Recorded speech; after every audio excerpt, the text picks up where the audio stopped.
Selamat sore Ancol Lovers. Wow, sore ini kita kedatangan pemuda-pemudi yang sangat luar biasa tentunya ya. Dan ada satu tokoh kita yaitu dari Komisaris Ancol. Kenalkan di tengah-tengah kita ini yang paling ganteng pastinya ya. Ada Pak Geis Khalifa dan di ujung sebelah kanan ada Pras, sebelahnya ada Divina dan sebelahnya ada Pak Ges yang tadi kita sebutin, dan sebelah Pak Ges ada Cinta, dan sebelah saya ada Heri, dan saya sendiri ada Sarah. Nah oke, sore ini kita bakalan mengupas informasi-informasi yang sangat menarik nih. Karena kita kedatangan tokoh yang sangat menarik juga pastinya ya, inspirator yang paling hebat yang kita kenal nih. Halo Pak Ges, apa kabar? Baik, alhamdulillah. Ini hari saya mau diadili katanya. Oh, terima nasib aja. Terima kasih Pak J, Pak Ges ya. Oke, ini kita datang ke sini tuh ada beberapa pertanyaan-pertanyaan yang ingin ditanyakan oleh kita untuk Pak Ges nih. Mungkin kita berawal dari Pras kali ya. Silakan Pras. Baik, selamat sore Pak Ges. Sore. Perkenalkan saya Pras. Di sini saya akan bertanya lebih mendasar lagi, Pak. Ketika Bapak pertama kali mendapatkan amanah untuk menjadi komisaris Ancol, apa yang Bapak pikirkan mengenai Ancol pada saat itu? Yang saya pikirkan tentang Ancol. Tua, lapuk, tidak menarik. Buat saya yang anak Jakarta, tinggal saya 10, paling lama 15 menit untuk ke Ancol, dan sekian tahun saya tidak pernah ke Ancol. Jadi kalau saya yang dekat dengan Ancol berpikirnya seperti itu, apalagi orang lain. Nah, pola pikir saya adalah bagaimana mengembalikan Ancol ke masa lalu, ke masa kejayaannya. Gitu. Itu yang awal pikiran saya pada saat saya ditempatkan di Ancol. Dan ada prinsip lain, saya buka dikit ya. Kalau saya ditempatkan di satu tempat dan tidak melakukan perubahan, tidak melakukan sesuatu, ngapain gue di situ? Kira-kira gitu. Oh, baik. Melanjut lagi dari pertanyaan tersebut, berarti di satu sisi Pak Ges ingin melakukan transformasi yang cukup masif di Ancol itu sendiri. Transformasi apa yang Pak Ges pikirkan pada saat itu melihat Ancol dengan kondisi yang sudah disampaikan oleh Pak Ges sebelumnya? Yang pertama, kalau waktu itu ya, awal ya, yang saya lakukan adalah mendekatkan teman-teman karyawan, merekatkan, mengajak bicara, lantas butuh ruang bersama yang kita bisa ngobrol secara setara. Maka ada taman, kalau kamu lihat sekarang di Ecovention, itu yang tadinya semak saja, sekarang menjadi cantik, keren, dan itu semua karyawan bisa duduk ngobrol di sana, makan di sana, dan kita bincang-bincang tentang Ancol ke depan. Jadi tempat bicara, ruang kreatif lah jadinya, secara terbuka. Oh, baik. Udah cukup Pras? Sudah puas? Cukup. Mungkin nanti kita akan lanjut lagi. Oke. Kayaknya belum puas nih Pak Ges nih. Siap. Masih disimpan-simpan lagi. Siap. Oke, kalau tadi Pras nanyain soal bagaimana perkembangan Ancol, mungkin dari muka-muka Cinta nih, udah ada pertanyaan-pertanyaan yang mau ditanyakan nih. Boleh langsung Cinta silakan. Oke. Pagi, assalamualaikum. Waalaikumsalam. Oke, jadi sebenarnya ada satu hal yang bikin aku penasaran juga sih di Ancol gitu ya. Orang-orang taunya kan itu Ancol cuma tempat untuk rekreasi, buat main gitu kan. Tapi ternyata di sisi lain Ancol itu punya sekolah rakyat Ancol. Nah, sekolah rakyat Ancol itu didirikan, itu tujuannya apa sih Pak Ges? Oke. Sekolah rakyat Ancol didirikan ini kan sudah lama ya, jauh sebelum saya masuk ke Ancol ya. Dia didirikan sebagai CSR ya, sebagai perusahaan kan memang punya kewajiban untuk membuat salah satu kegiatan namanya CSR gitu ya. Kebetulan di Ancol dibangunlah sekolah rakyat Ancol. Tujuannya itu. Tapi kalau saya tidak sekedar bagaimana Ancol ini punya bagian memenuhi kewajiban CSR-nya, bukan sekedar itu. Tapi buat saya adalah ketika saya melihat sekolah rakyat Ancol, ada 100 lebih murid, mereka rata-ratanya miskin absolut. Kemiskinan itu selalunya menjadi struktural, kenapa? Berputar di situ. Anak miskin, tidak mampu meneruskan sekolah, dewasa, menikah, punya anak miskin lagi. Nikahnya sama orang miskin. Jadi berputar di sana terus. Apa eskalator orang untuk terlepas dari kemiskinan? Pendidikan. Gitu. Nah, di sekolah rakyat Ancol yang bisa diterima masuk negeri itu hanya beberapa dari total yang sekolah SMP di situ. Saya buat target dengan teman-teman CSR yang ngurus itu waktu itu, yang khusus, saya bilang, tahun ini minimalnya 30% yang bisa memasuki negeri. Apa yang terjadi? Mencapai 50% lebih. Mereka masuk negeri. Terus saya buat juga kelas inspirasi. Kelas inspirasi itu adalah mengajak teman-teman yang sudah sukses di luar datang ke mereka yang mereka hanya bisa lihat di TV, menjadi dekat, menjadi bisa dijangkau, bercerita kepada mereka. Itu memberikan suasana yang akrab, yang saling berbagi, yang menguatkan anak-anak itu untuk gue juga bisa loh mencapai mimpi, kira-kira kayak gitulah tentang sekolah rakyat Ancol itu.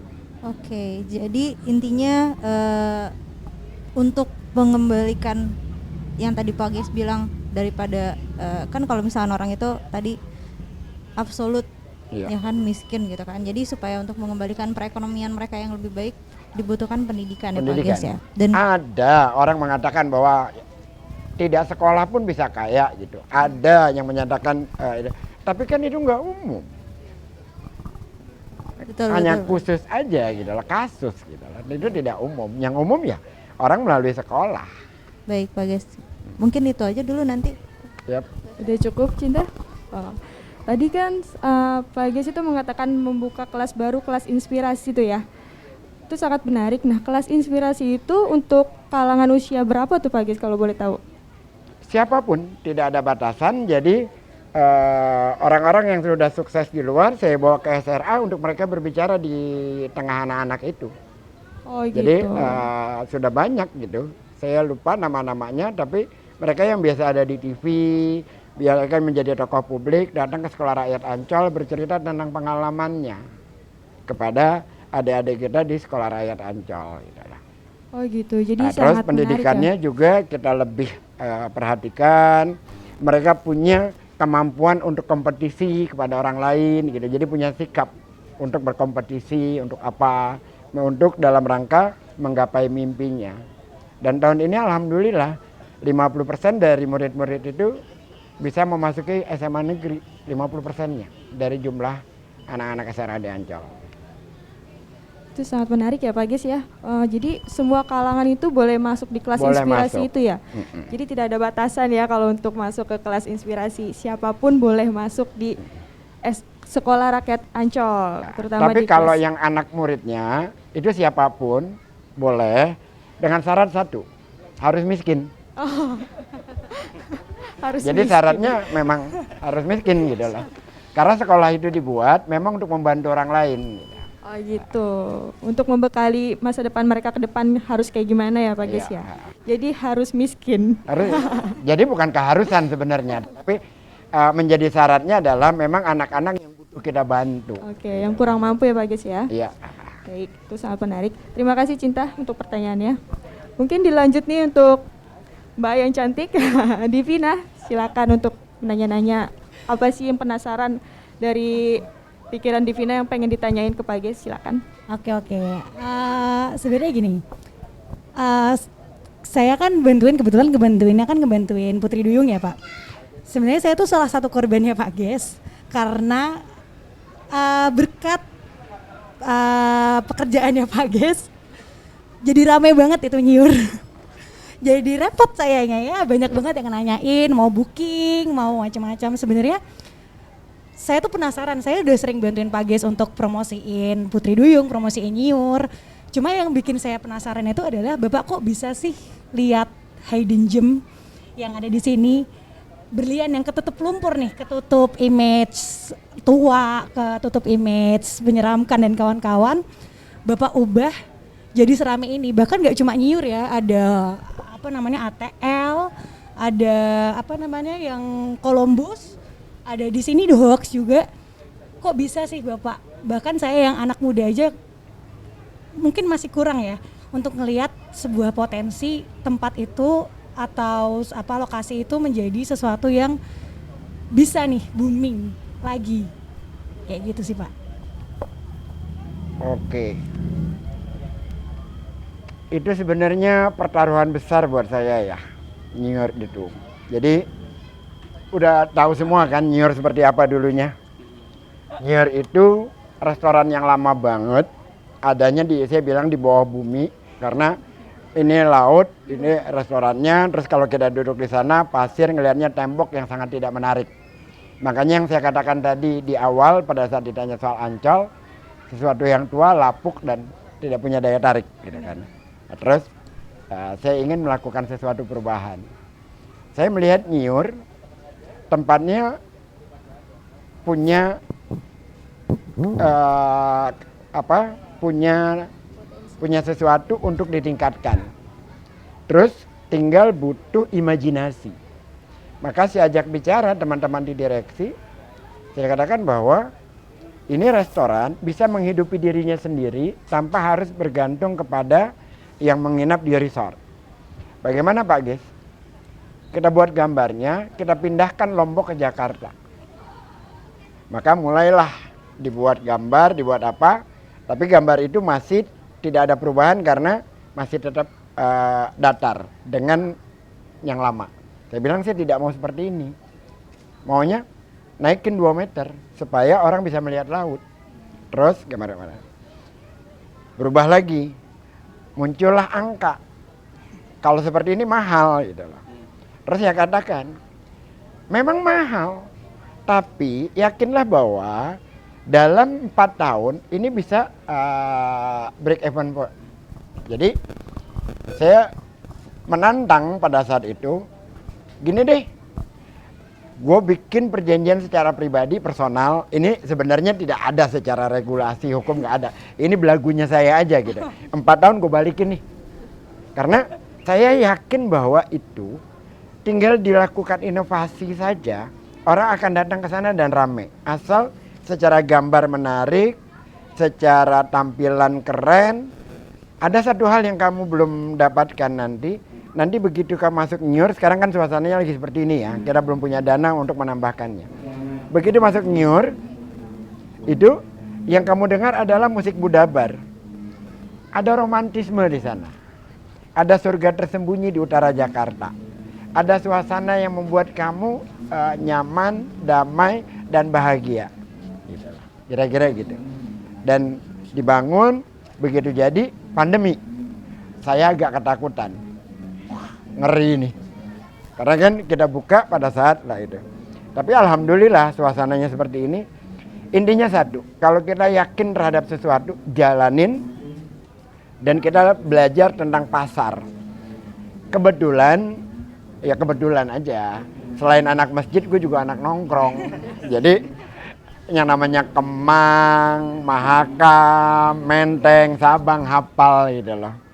Terus suka jalan-jalan. Nah, habis kita jalan-jalan itu kita ambil di kepala kita, dipindahin, kira-kira gitulah. Kira-kira gitu. Berarti intinya itu ya Pak ya, lebih ke keberanian dan banyak nongkrong. Kayaknya saya kurang main deh Pak. Sering-sering ikut sama Husin. Oh gitu ya. Pak ditunggu ajakannya. Oke Pak Sarah lanjut. Oke. Jadi di Pindah itu kurang nongkrong ya? Iya. Kurang Ntar nongkrong sama saya jauh. aja Din. Ya, ntar bareng kita Mbak Dina. Kalau Nongkrongnya kita di Ancol nongkrong aja ya? bareng. Kopi bareng Pak Ges. Oke. Jadi nongkrongnya jangan di Ancol doang nih. Jadi harus keluar Ancol biar tahu, biar Bener. bisa kayak Pak Ges gitu, tahu segala-galanya. Inspirator. Nggak tahu segala-galanya sih. Apa? Yakin kamu lebih ngerti situasi sekarang ketimbang saya. Karena kalian anak-anak muda yang akan lebih paham zamannya gitu. Oke. Ada puisinya Khalil Gibran, pernah baca nggak? Putramu bukanlah putramu, dia datang melalui kamu tapi tidak dari kamu. Engkau dapat memberikan tempat bagi raganya tapi tidak bagi jiwanya. Lantaran jiwamu ada di masa belakang dan dia ada di masa depan. Oke. Biasa. Keren banget. Oke, tadi pertanyaan dari Divina itu sangat menarik juga ya, biar kita tahu itu gimana sih Pak Ges bisa dari nyiur yang gak ada apa-apanya jadi ada apa-apanya gitu. Makanya Divina itu katanya korban tapi dapat untung ya. Bahagia tapi kan? Bahagia. Bingung juga jadi mau protes. Iya. Oke, terima kasih Divina. Nah, oke, kita lanjut untuk orang terakhir. Waduh, orang terakhir. Silakan untuk Heri, mungkin ada pertanyaan yang ingin ditanyakan kepada Pak Ges. Langsung aja. Oke, makasih ya. Halo Pak Ges. Halo. Gua agak gemeteran ini sidang begini nih. Biasanya kita yang nanya, sekarang kita yang diadilin. Kalau bicara Pak Ges ini, saya kebetulan udah follow Pak Ges udah hampir setahun nih Pak. Mungkin Pak Ges nggak sadar kali ya. Iya. Jadi ngawati Twitter memang orangnya influence sekali gitu. Sering banget promoin Ancol. Dan alhamdulillah memang ternyata terasa efeknya ya Pak Ges ya. Yang ingin saya tanyakan Pak Ges, satu hal. Yang pertama itu Ancol kan sudah banyak nih inovasi-inovasi yang sudah di-create seperti Nyiur, kemudian SRA, ada tadi Taman Karyawan ya, kemudian ada Symphony of the Sea gitu. Nah sebenarnya ke depan nih Ancol mau ngapain sih Pak? Kita tahu ada beberapa calon kompetitor yang mungkin sudah siap-siap ya seperti PIK, dan kita juga nggak bisa memungkiri stadion baru ini pasti nanti bahkan ada efek lah ke Ancol. Nah sebenarnya nanti Ancol ke depan mau ngapain sih Pak? Apa yang akan dilakukan biar nanti kami teman-teman karyawan juga bisa lebih cerah lah gitu mungkin. Itu yang pertama sih Pak, mungkin nanti yang kedua saya lanjut setelah dijawab aja Pak. Siap. Jadi gini, yang pertama itu saya ingin bercerita dulu tentang Symphony of the Sea. Symphony of the Sea itu kita buat, tentu saja itu bukan saya pribadi ya, itu kerja manajemen gitu ya. Bahwa saya menginisiasikannya iya, tapi hasilnya seperti sekarang itu adalah kerja manajemen, bukan kerja saya gitu. Saya merasa takut di Ancol ini bukan kepada Trans Studio, bukan Jatim Park, bukan PIK, bukan. Yang saya merasa takut, merasa khawatir itu dengan Pemprov DKI. Jadi ketika saya masuk Ancol itu, saya tanya kepada direksi Dirut waktu itu, tagline Ancol adalah Taman Impian Jaya Ancol. Ya, betul. Pertanyaan sederhana saya adalah, sebelah mana Taman Impiannya? Kan kita masuk Taman Impian Jaya Ancol. Terus gue tanya dong, Taman Impiannya sebelah mana? Karena apa? Sudirman Tamrin lebih indah daripada Ancol. SCBD lebih bagus juga Pak. Gitu kan? Terus kalau seperti itu, dan mereka itu gratis semua, sampai jembatan penyeberangan orang pun jadi destinasi wisata. Jadi, terus untungnya direksinya responsif, langsung menyatakan, bagusnya gimana Pak Gis? Saya bilang gini, kita harus mampu buat pintu gerbang Ancol adalah dunia pembatas antara dunia realitas dengan dunia imajinasi. Jadi ketika orang masuk Ancol, dia sudah tahu dia berada di dunia imajinasi, melepaskan semua stresnya yang di luar itu. Caralah serius, maka ketemu idenya taman di Ancol Timur harus kita rubah konsepnya. Rubah, saya cari teman yang mampu, terus dapat, dikoordinasikan, dibicarakan, dirapatkan, dieksekusi. Jadilah Symphony of the Sea yang seperti sekarang ini. Dan alhamdulillah begitu Ancol dibuka, Jakarta juga sudah sedemikian cepatnya. Tapi sekarang orang tidak ada lagi yang menyatakan Ancol seperti yang saya ngomong di awal. Kalimatnya adalah Ancol keren. Karena ada perubahan gitu kan ya. Ada perubahan dan Ancol keren. Terus ke depan bagaimana? Ada satu hal yang gini, biasanya ini kaitannya dengan yang lainnya juga. soal transformasi dan soal performan keuangan. Biasanya perusahaan di mana-mana supaya performan keuangannya bagus itu kan yang dilakukan efisiensi. Ujung-ujung dari efisiensi kan PHK. Salah satunya gitu kan ya. Selain melalui online system, itu kan juga mengakibatkan pengerucutan. Saya menarik dari yang dikatakan oleh Gubernur DKI Anies Baswedan, menyatakan bahwa hendaknya BUMD itu bukan hanya mencari profit tapi juga memberi benefit kepada masyarakat. Mencari benefit artinya kita bisa mempekerjakan orang sebanyak mungkin. Caranya apa? Buat bisnis baru. Kira-kira gitu. Bisnis baru seperti apa? Dufan itu kan sudah banyak melakukan perubahan ya. Ada wahana baru, ada apa gitu. Penambahannya kan nggak lebih dari 2, paling maksimal 3%. Tetap tua tapi. Iya, ODS juga kayak gitu. Tapi ada satu hal yang tidak dilihat orang. Semangat keagamaan, semangat spiritualisme di kalangan kelas menengah muslim. Itu gemuk pasarnya. Waktu itu saya nonton di 21. Sebelum film main ada iklan. Yang ditayangkan adalah iklan kulkas. Dia tidak bicara tentang durasi waktu pemakaian yang panjang, tidak bicara tentang kemurahan harga atau efisiensi listrik, bukan. Yang dijual adalah sertifikat halal. Gue nggak kebayang gitu apa hubungannya halal dengan sertifikat halal. Varialnya ada minyak babi kali Pak. Iya, artinya kan kita susah menerjemahkannya.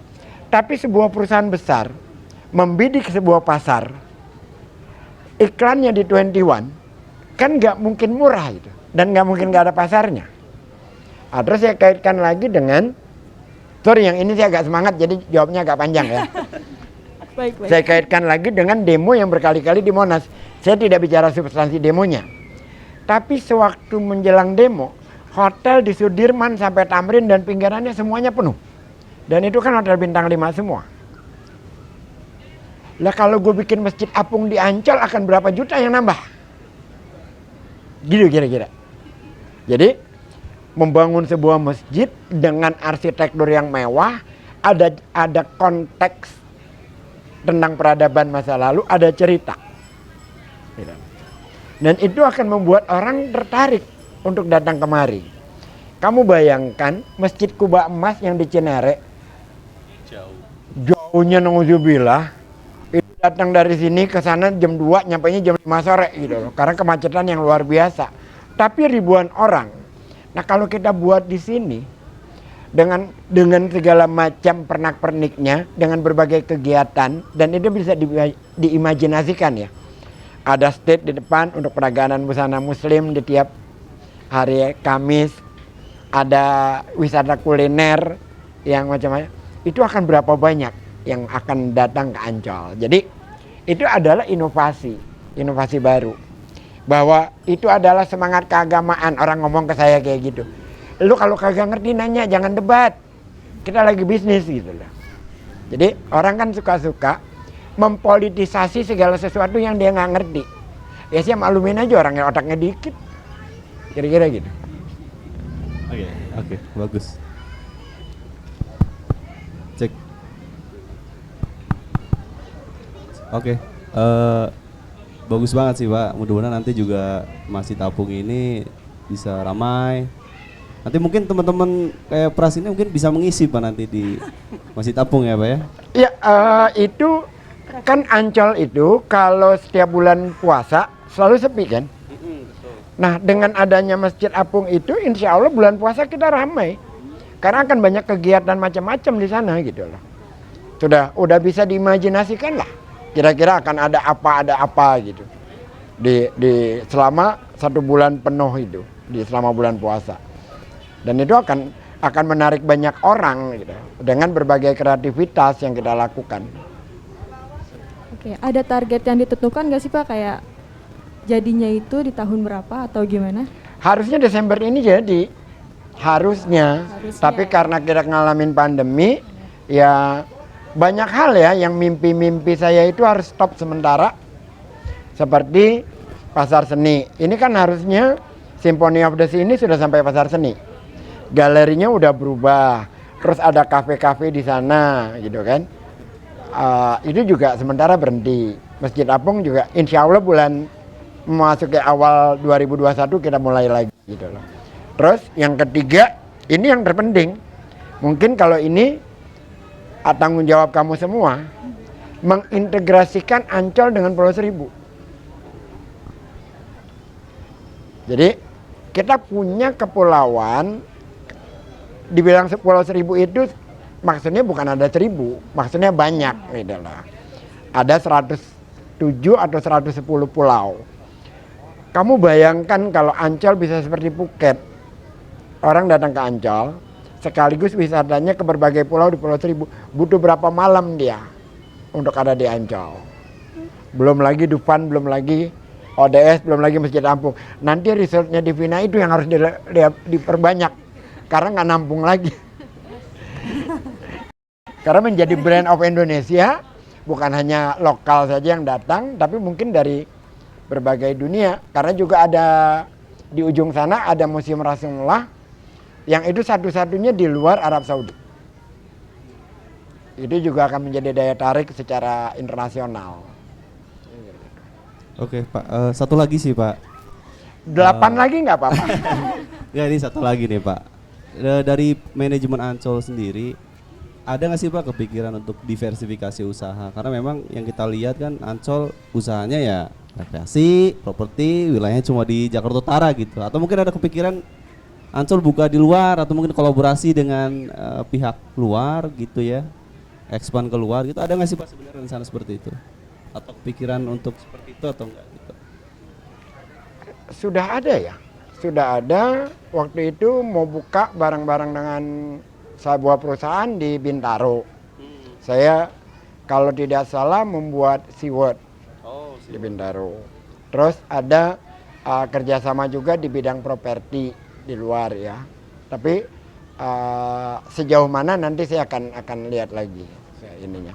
Tapi yang seperti itu selayaknya nantinya menjadi tanggung jawab kamu. Ya, betul. Yang harus menjadi tanggung jawab kamu yang harus pikirkan tentang diversifikasi usaha ke depan. Karena orang-orang seperti saya kan nggak lama nih, nggak lama lagi gitu lah. Nah, anak-anak muda seperti kamu lah yang nanti akan mengembangkan Ancol seperti yang kamu pikirkan. Iya betul Pak. Oke, Pak. Jadi tugasmu, tugas kita nanti ke depannya tuh harus kayak gimana. Oke, menarik banget ya tadi ya perbincangan dari teman-teman yang lain. Mungkin masih ada yang mau ditambahkan? Boleh Pras, silakan. Menarik tadi pembicaraan mengenai pengembangan dari Masjid Apung yang menyasar di segmen kelas menengah Muslim. Ya. Karena memang pangsa pasarnya luar biasa banyak di Indonesia. Betul. Ada sekitar 80 juta lebih. Yang ingin saya tanyakan lebih 80 lanjut. juta lebih, jauh dong di atas itu. Oh, iya. Udah jauh. Yang ingin saya tanyakan lebih lanjut mengenai bagaimana pandangan Pak Ges tentang industri kuliner secara spesifik di kawasan Ancol. Karena kedepannya kan kalau misalkan kita sudah memberikan konten baik dari Symphony of the Sea, kemudian ada Masjid Apung, maka industri kuliner juga akan terimbas juga Pak. Karena seperti kita ketahui kalau misalkan kita lihat mungkin di Ancol sendiri industri kuliner spending rata-rata masing-masing orangnya belum terlalu tinggi Pak. Ya. Selama ini memang kita lebih fokus ke wahana-wahana ya, Dufan, ODS dan lain-lain. Kulinernya ada ya sebagai penyedia gitu, tapi bukan sebuah industri. Nah kalau sekarang kita sudah mulai pikirkan bagaimana kuliner itu menjadi bagian penting di dalam kemajuan perusahaan. Itu satu hal. Yang kedua, kuliner-kuliner di Ancol itu, saya kasih contoh Columbus. Columbus itu secara tempat strategis, tempatnya keren, dan yang lebih mahal lagi apa? Kalau sore hari, kalau beruntung, sebenarnya bukan hanya Columbus sih, tapi yang paling depan tuh Columbus gitu. ombak laut, hoax seperti yang di sini, maupun Beachfoot dan ATL semuanya keren. Tapi Columbus yang paling di depan gitu, karena dia di tengah jembatan. Satu hal yang tidak bisa didapat di tempat lain adalah apa? Langitnya. Langit Jingga itu luar biasa gitu loh. Kita seperti melihat lukisan alam di sore hari, terus dengan harga yang dalam tanda kutip murah. Nah itu kalau kita bisa integrasikan itu, Columbus, ATL, hoax, ombak laut, kita bisa memindahkan anak selatan ke Ancol. Kenapa saya katakan anak selatan? Karena di Jakarta ini, sorry ya, yang bukan anak pusat maupun selatan. Ya, gua pusat. Jadi Jakarta itu ada dua gitu loh. Kekuatan dari anak mudanya, satu pusat, satu selatan. Menjadi acuan tempat nongkrong. Pusat ada Sabang, ada Menteng.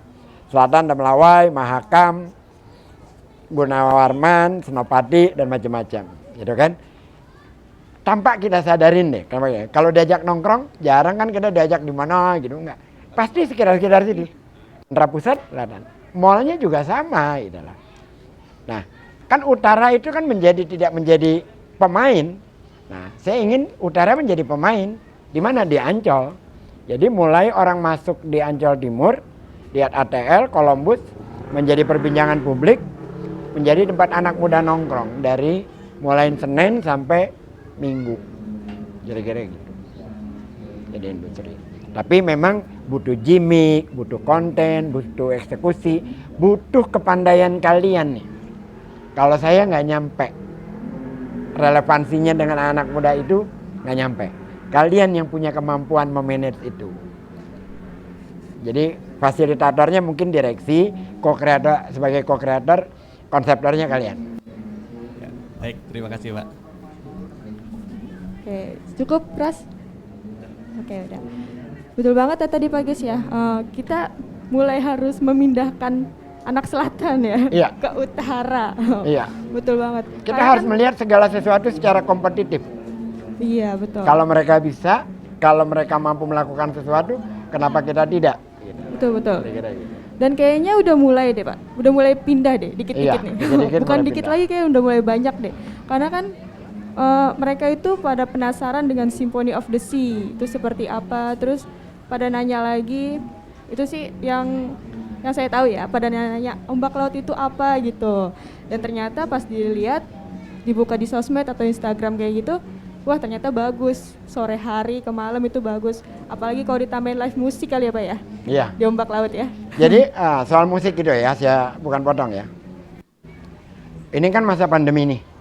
Nanti kalau udah insya Allah cepat berakhir pandeminya, Amin. ada hari tertentu di Ancol, mungkin sekitar Rabu gitu ya, Rabu. Yang dari mulain ATL, Beachfoot, hoax, semua warna musik ada. Di ombak laut kita akan menemui blues of the sea. Di sini kita menemui jazz. Di ATL mungkin R&B, macam-macam. Di Nyur, Melayuan. Jadi orang mau dengar musik, datang ke Ancol, semua warna musik yang lo suka ada. Gitu. Oke. Tapi itu harus kita tahan sementara selama pandemi. Tapi insya Allah nanti kalau sudah pandeminya berakhir, kita akan lakukan itu. Dan akan jauh lebih dahsyat kalau orang-orang seumuran saya nih, para tua-tua itu, kepikirannya mereka Friday Jazz Night aja. Wah, itu lama udah. Nah, kita akan buat yang baru, sesuatu yang baru, yang keren gitu lah, yang melebihi daripada yang dulu itu gitu. Dan termasuk di pasar seni tadi, kira-kira gitu. Itu kayaknya nggak cuma mindahin anak selatan ke utara deh, kayaknya mindahin pantai Double Six Seminyak Bali.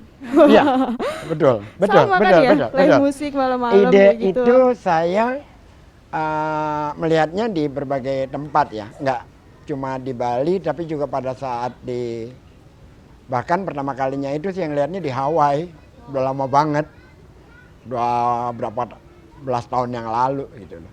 Jadi begitu saya masuk Ancol, ini kayaknya waktu gue di Hawaii bisa gue pindahin kemari nih kira-kira gitu. Memang kan semuanya tidak harus original ya. Kita bisa melihat di mana kita tarik kemari, kira-kira gitu. Proses ya Pak ya. Proses. Kita beruntung banget nih bisa ngobrol sama Pak Ges yang banyak wawasannya. Kayak kita yang kurang nih ya. Kita butuh banyak ngobrol. betul dan banyak-banyak Kurang main nih. nongkrong. Nongkrong main yang menguntungkan gitu loh. Oke, terima kasih Pak Ges atas jawaban-jawaban dari teman-teman kita semua.